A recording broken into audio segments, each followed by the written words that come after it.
खबर अपने नाज़रीन तक पहुंचाएंगे। पाकिस्तान ने $25 करोड़ का पहला पांडा बॉन्ड जारी करने की तैयारी मुकम्मल कर ली है।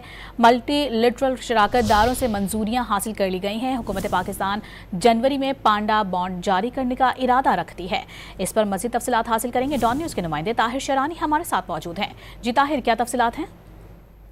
जी, वज़ीर ख़ज़ाना के ज़ेर सदारत ये अहम इजलास हुआ है जिसमें पाकिस्तान $1 अरब मजमूई तौर पर पांडा बॉन्ड जारी करने का फैसला किया है, जिसमें से पहले मरहले में $25 करोड़ जनवरी के महीने में चीनी मार्केट में जारी करने का जो प्लान है वो बनाया गया है। पांडा बॉन्ड्स के जरिए कर्जा हासिल करने का मंसूबा बनाया गया है। ये पांडा बॉन्ड चीन के नेशनल इंटर बैंक मार्केट में निश्चित तौर पर रखने का मंसूबा है। पांडा बॉन्ड मुनाफा सालाना 3 से 4% और मुद्दत 3 साल मुतवक्के है। पाकिस्तान इससे पहले डॉलर्स और यूरो में बॉन्ड जारी कर चुका है और पाकिस्तान का चीनी कैपिटल मार्केट में ये पहला तजर्बा होगा। वजारत खजाना की जानिब से जो एलामिया जारी किया गया है उसके मुताबिक मल्टीलैटरल शराकतदारों से मंजूरी हासिल कर ली गई है।